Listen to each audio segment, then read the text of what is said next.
नमस्कार दोस्तों, स्वागत है आपका आज के मुख्य समाचार में, जिसमें सबसे पहली और बड़ी खबर में आपको बताएंगे कि पीएम मोदी के खिलाफ एक्शन की मांग, जयराम रमेश ने उपराष्ट्रपति को लिखी चिट्ठी। दूसरी खबर में जिक्र होगा कि 2027 में यूपी में कौन बनाएगा सरकार, कांग्रेस नेता ने कर दी बड़ी भविष्यवाणी। तीसरी खबर में आपको बताएंगे कि पीएम मोदी भी निकाले 2-3 दिन का समय, मणिपुर दौरे के बाद राहुल गांधी ने प्रधानमंत्री से कर दी मांग। खबर में आगे जिक्र होगा कि हरियाणा में विधानसभा चुनाव से पहले बीजेपी को बड़ा झटका, विजय जैन ने दिया इस्तीफा, कांग्रेस में शामिल। और इसी के साथ खबर में आगे बताएंगे कि बीजेपी हेमंत सोरेन की लोकप्रियता से भयभीत, इसीलिए वो उनके खिलाफ एक और षड्यंत्र रच रही है। झारखंड मुक्ति मोर्चा का ऐसा बयान। दोस्तों, इसी प्रकार की तमाम बड़ी खबरें मैं आपके ले जाएंगे, लेकिन उससे पहले अगर आपको भी ऐसा लगता है कि अब यहाँ पर मणिपुर को लेकर भाजपा की जवाबदेही तय होनी चाहिए और जो कुछ भी कांग्रेस पार्टी इस वक्त मजबूती के साथ लोकसभा में विपक्ष का रोल निभा रही है, तो वीडियो को लाइक कीजिए और चैनल को सब्सक्राइब करके बेल आइकन दबाकर कमेंट में लिखिए जय हिंद। रुक करते हैं सबसे पहले और बड़ी खबर की तरफ। पीएम मोदी के खिलाफ एक्शन की मांग, जयराम रमेश ने उपराष्ट्रपति को लिखी चिट्ठी। जी हां दोस्तों, कांग्रेस महासचिव जयराम रमेश ने पूर्व उपराष्ट्रपति हामिद अंसारी के खिलाफ कथित तौर पर अपमानजनक टिप्पणी करने के लिए प्रधानमंत्री नरेंद्र मोदी के विरुद्ध विशेषाधिकार हनन की कार्रवाई शुरू करने की मांग की है। उन्होंने राज्यसभा के सभापति जगदीप धनखड़ को लिखे पत्र में यह मांग की। जयराम रमेश ने यह पत्र सोशल मीडिया प्लेटफॉर्म एक्स पर साझा करते हुए पोस्ट किया कि आज जब नॉन बायोलॉजिकल प्रधानमंत्री अंतर्राष्ट्रीय स्तर पर अपने घटते कद को बढ़ाने की कोशिश कर रहे हैं, तब मैंने राज्यसभा के माननीय सभापति को पत्र लिखकर राज्यसभा के पूर्व सभापति डॉक्टर हामिद अंसारी के खिलाफ उनके अपमानजनक बयान के लिए उनके विरुद्ध विशेषाधिकार हनन की कार्रवाई की मांग की है। उन्होंने 2 जुलाई 2024 को लोकसभा में वो बयान दिया था। जयराम रमेश ने 8 जुलाई की तारीख वाले पत्र में दावा किया कि जिस तरह से प्रधानमंत्री मोदी ने अंसारी पर हमला किया है, उस तरह से अब तक किसी भी पीएम ने किसी पूर्व लोकसभा अध्यक्ष या राज्यसभा के पूर्व सभापति के खिलाफ हमला नहीं किया था।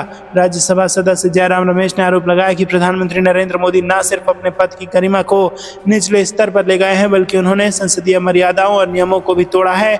उन्होंने धनखड़ से आग्रह किया कि इस अपमानजनक टिप्पणी के लिए प्रधानमंत्री के खिलाफ विशेषाधिकार हनन की कार्रवाई शुरू की जाए। दोस्तों, रुक करते हैं अगली ब्रेकिंग न्यूज़ की तरफ।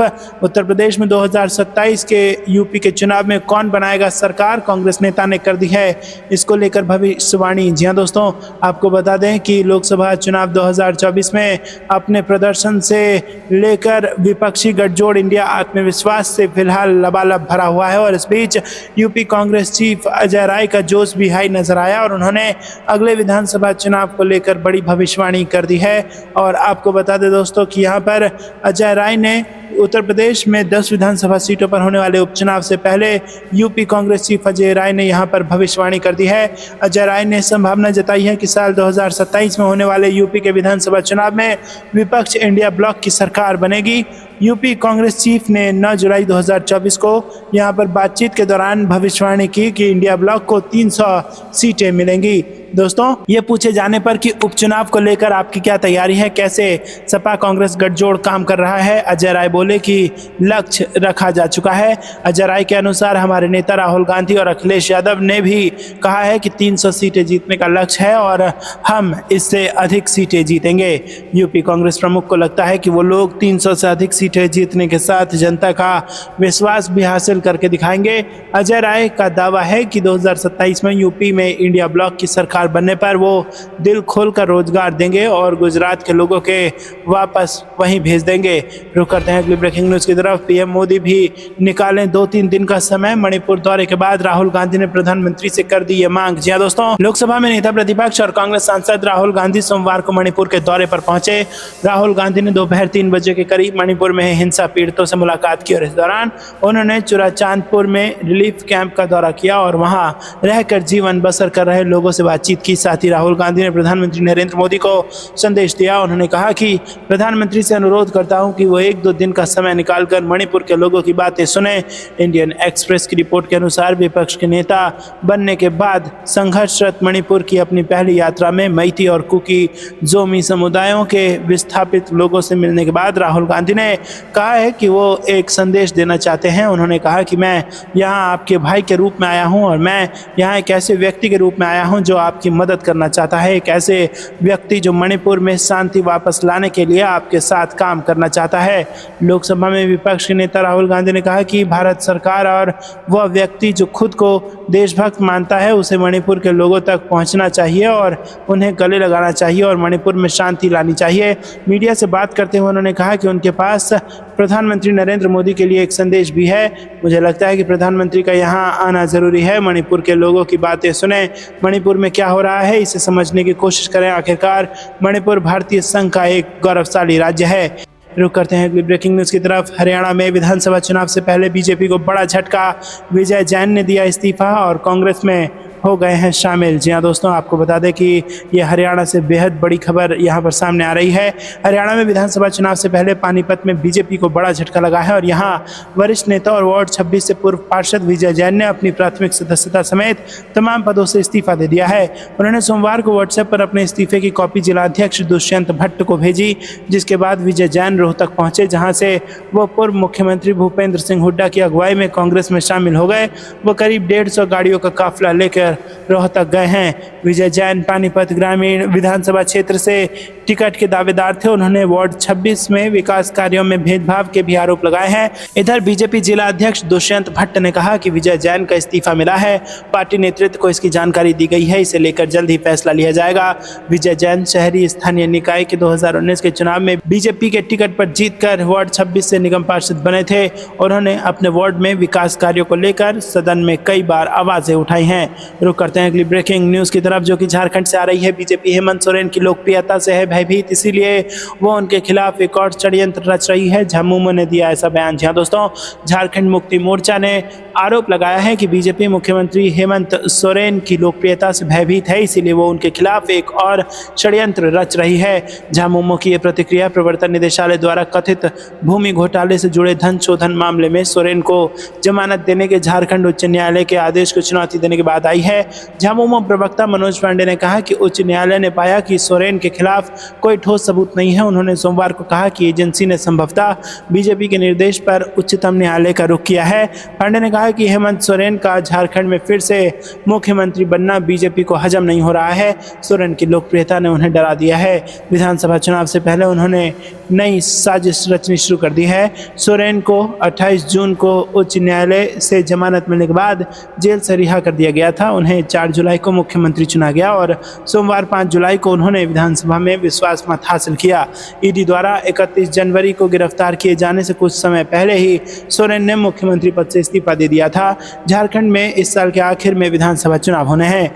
रुक करते हैं अगली ब्रेकिंग न्यूज की तरफ। बीजेपी सांसद की जीत के जश्न में बांटी गई शराब, खूब छलके जाम, कांग्रेस ने जेपी नड्डा से मांगा जवाब। जी दोस्तों, भाजपा नेता के सुधाकर की चिकबल्लापुर लोकसभा सीट से जीत का जश्न मनाने के लिए आयोजित समारोह में शामिल लोगों को कथित तौर पर शराब की बोतल दी गई। सूत्रों ने ये जानकारी दी है। सोशल मीडिया पर वायरल हो रहे वीडियो में पुलिसकर्मी और बाउंसर अवरोधकों के पीछे खड़ी भीड़ को नियंत्रित करते हुए लोगों को शराब की बोतलें दे रहे हैं। वहीं दोस्तों, आपको बता दें कि सूत्रों ने बताया कि रविवार को आयोजित कार्यक्रम में बीजेपी और उसकी सहयोगी जनता दल सेक्युलर के नेता, कार्यकर्ता और समर्थक जमा हुए और इस मौके पर मांसाहार भी कराया गया।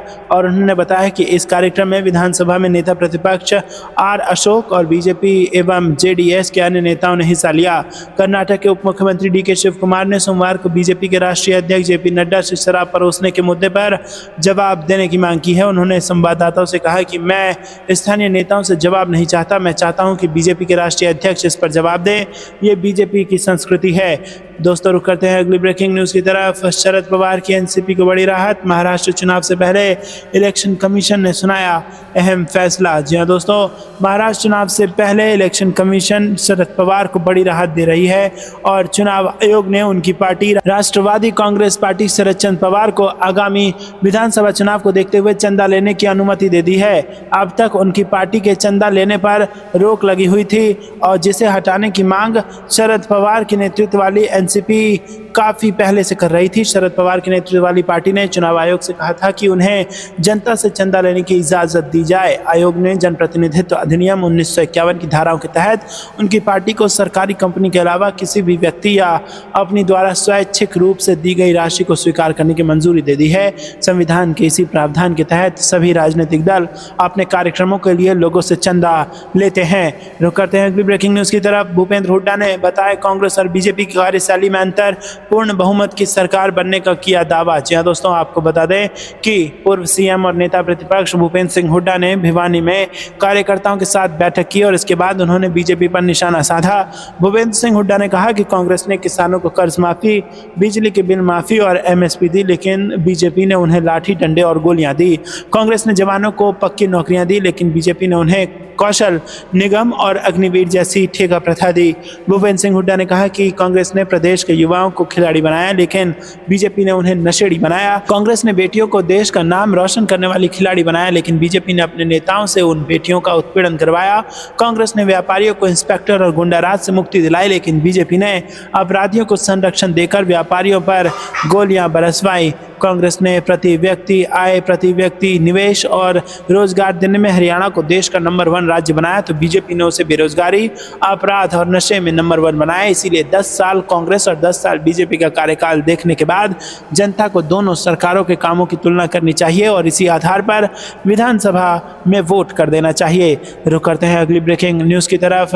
बीजेपी जनता को उसके लोकतांत्रिक हक का इस्तेमाल करने से नहीं रोक सकती, गहलोत ने दिया यह बयान। जी हाँ दोस्तों, राजस्थान के पूर्व मुख्यमंत्री अशोक गहलोत ने सोमवार को आरोप लगाया कि राज्य की भारतीय जनता पार्टी सरकार लोगों को जयपुर में धरना प्रदर्शन करने की अनुमति नहीं दे रही है। उन्होंने कहा कि सरकार इस तरह की अलोकतांत्रिक कार्य प्रणाली न अपनाए एवं जनता को उसके लोकतांत्रिक हक का इस्तेमाल करने दे।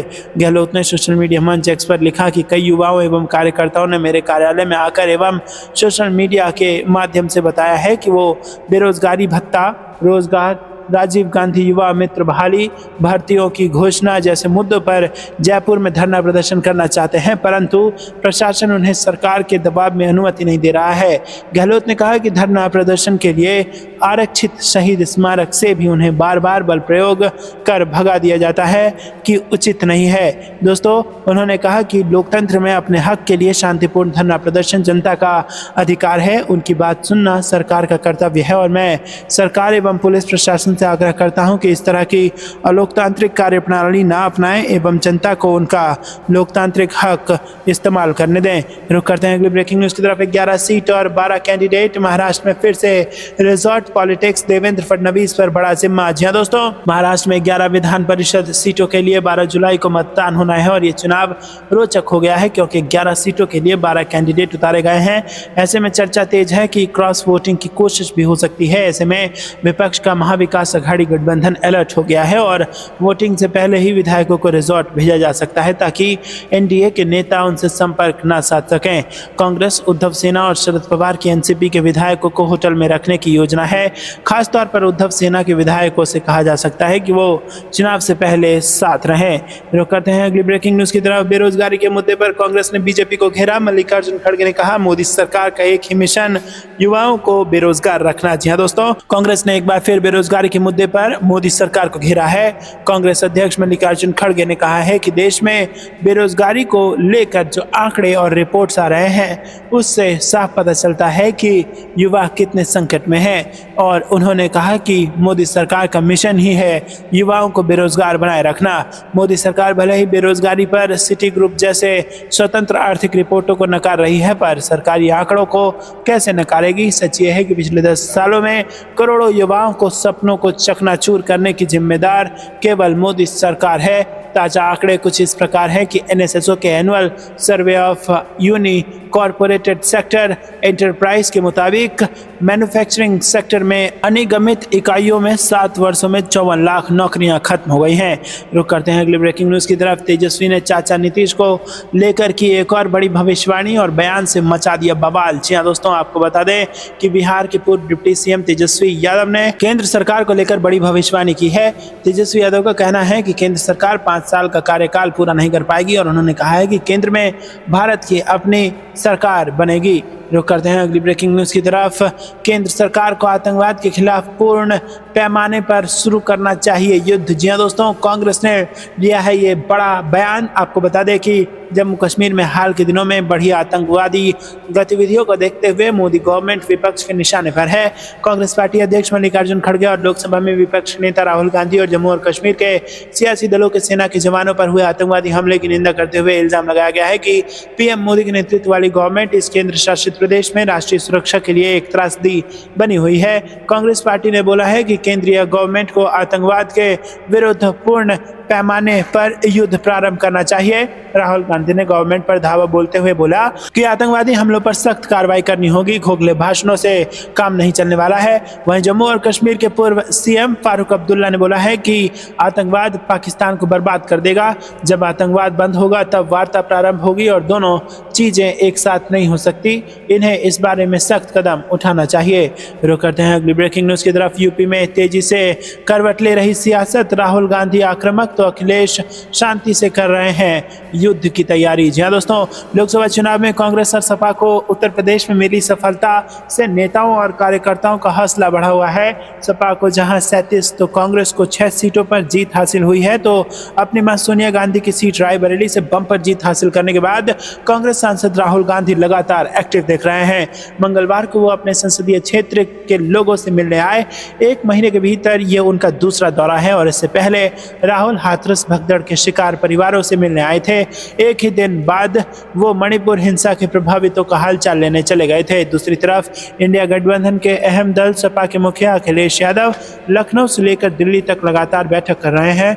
लोकसभा चुनाव से जिस तरह सपा ने पीडीए पॉलिटिक्स को भुनाया है, उसे अखिलेश आगे भी जारी रखना चाहते हैं। यूपी में पेपर लीक का मुद्दा हो या फिर हाथरस सत्संग कांड हो, अखिलेश यादव लगातार योगी सरकार पर प्रहार कर रहे हैं। कुछ दिन पहले सपा ने यूपी में वृक्षारोपण अभियान चलाया, जिसका नाम भी पीडीए पेड़ रखा गया है। सपा कार्यकर्ताओं को बधाई देते हुए अखिलेश यादव ने सोशल मीडिया पर लिखा था कि आशा है स्वतंत्रता, समता, समानता और बंधुत्व के प्रतीक ये पीडीए पेड़ सामाजिक न्याय के हरित प्रतीक के रूप में फलीभूत होंगे।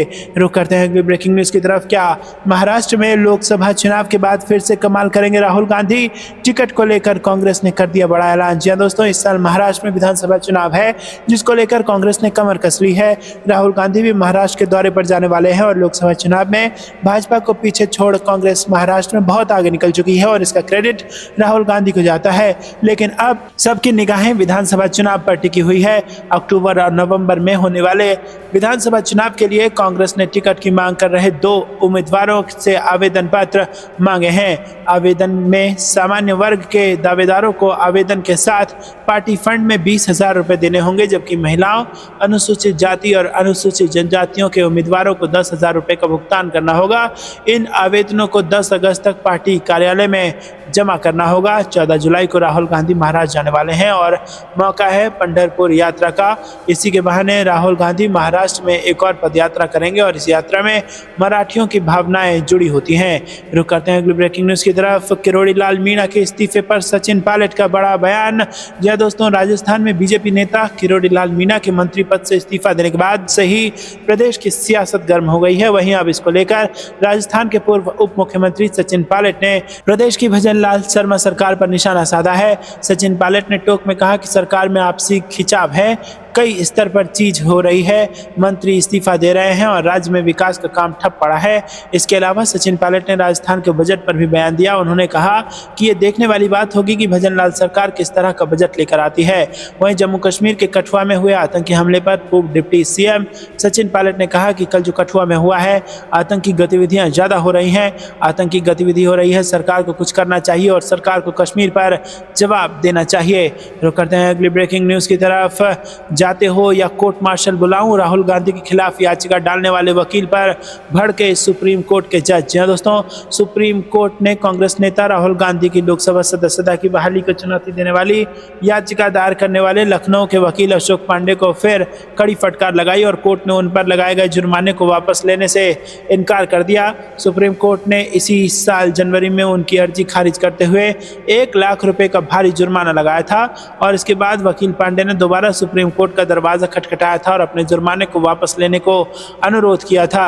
जस्टिस बी आर गवई ने मंगलवार को मामले की सुनवाई करते हुए न सिर्फ जुर्माना वापसी से इनकार कर दिया बल्कि वो वकील अशोक पांडे पर पूरी तरह से भड़क गए और सुनवाई के दौरान कोर्ट रूम में माहौल ऐसा बिगड़ गया कि जस्टिस गवई ने वकील पांडे को सख्त लहजे में चेतावनी दी।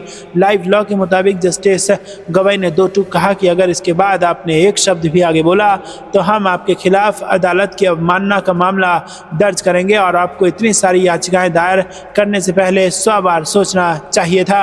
इस दौरान जस्टिस गवई ने वकील पांडे से पूछा कि आपने अब तक कितनी PIL दाखिल किए हैं और कोर्ट ने कितने मामलों में आप पर जुर्माना लगाया है। इस पर पांडे ने कहा कि मैंने 200 PIL दाखिल की है और इसके आगे पांडे ने जो कहा उस पर जस्टिस गवई भड़क गए। वकील पांडे ने कहा कि मैंने संविधान पीठ के फैसले पर भरोसा करता हूं और कृपया आप जुर्माना वापस लीजिए। इस पर जस्टिस गवई नाराज हो गए और उन्होंने कहा कि अब आप जाइए, अगर आप पोडियम नहीं छोड़ेंगे तो हमें शर्मिंदा होना पड़ेगा। आप अवमानना का नोटिस स्वीकार कर रहे हैं या कोर्ट रूम छोड़कर जा रहे हैं। इतने पर भी जब पांडे कोर्ट छोड़ने को राजी नहीं हुए तो जस्टिस गवई ने भड़कते हुए कहा कि अब आप जाते हैं या मैं कोर्ट मार्शल बुलाऊं। इसके बाद वकील पांडे ने कहा कि वो कोर्ट से बाहर जा रहे हैं लेकिन जुर्माना वापस ले लें। तो दोस्तों आपको क्या कुछ लगता है कमेंट में जरूर बताइए। ये थी दिन भर की सारी जरूरी और बड़ी खबरें। तक बने रहने के लिए बहुत बहुत धन्यवाद। जाने से पहले वीडियो को लाइक और चैनल को सब्सक्राइब करके बेल आइकन दबाकर कमेंट में लिखिए जय हिंद। अभी के लिए इतना ही। जय हिंद, जय भारत।